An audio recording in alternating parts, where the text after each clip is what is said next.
This is the Agribusiness Report. I'm Tony St. James. We're joined today by the Honorable David Rouzer.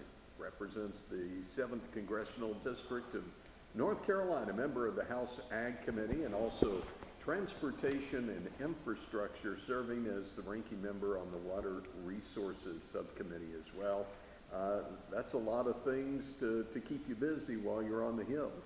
Well, no doubt about that, Tony. By the way, good to be with you. And those two committees, I enjoy them because typically they're two of the most bipartisan committees. But unfortunately, in the Transportation and Infrastructure Committee here of late, and even early on in the House Agriculture Committee, it's been anything but bipartisan, unfortunately.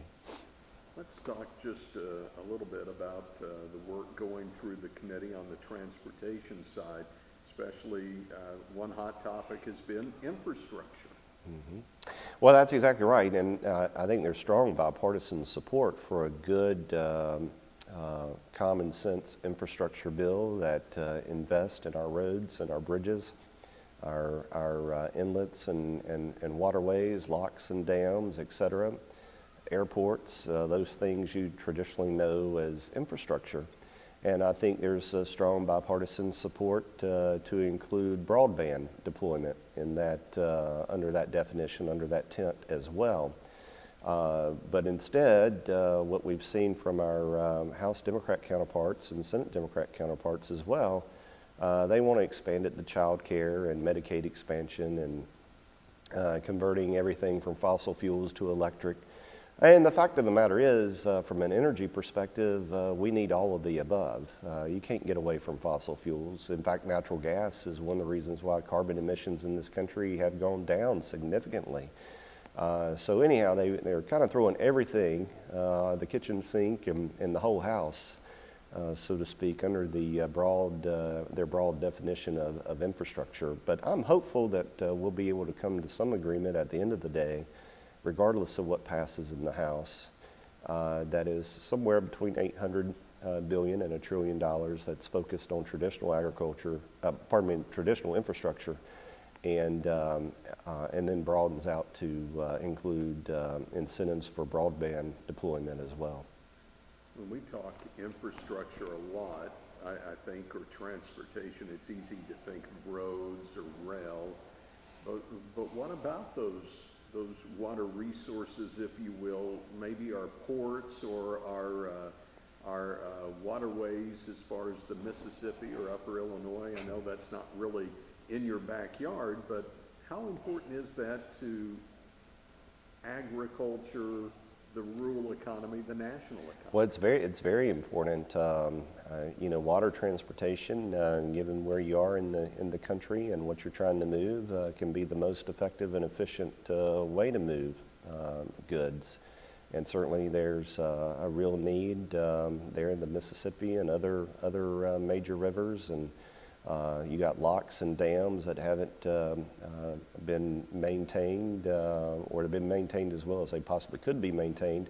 But they weren't designed to last for 50 years, 75 years, 100 years. And in some cases, they've not been able to maintain them at all. So there's a real need on the water side as well. And in fact, in a lot of areas around the country, you've seen a lot of flooding. Certainly, we've had our share of flooding in eastern North Carolina with multiple hurricanes and major rain events that have led to a lot of inland flooding. So mitigation measures are really important as well, and cleaning out and removing debris and sediment that builds up in these rivers, creeks, streams, tributaries. All that is really important and a key component of infrastructure. And you walked right into the next question, because now we talk navigable waters. Mm-hmm. What is a navigable water, and what we thought it was, maybe it's not. Waters of the U.S. has come back around. That's right, and I don't think any of us are surprised that the old Obama rule is likely to be put back on the table and implemented. But I do think many of us are disappointed, and my interpretation, my viewpoint of it is there was a lot of bipartisan concern on the original WOTUS rule during the Obama years. And thankfully, when President Trump came into office, they reevaluated it and they put in a much more common sense standard rule. And of course, now this administration wants to repeal that and put back in place what appears to be the original rule under the Obama administration, if not identical to it, very similar to it. And the problem with that is, these rules can be, if they're not with the sufficient guardrails in place, bureaucrats can interpret, these rules in such a way where you literally, if you have a big rainstorm and you've got a ditch full of water, that could be considered part of the, navigable waters. And of course, that triggers all kinds of other rules, regulations, permits, et cetera, that would make commerce, certainly in my district and in the state of North Carolina and all over the country, very, very difficult.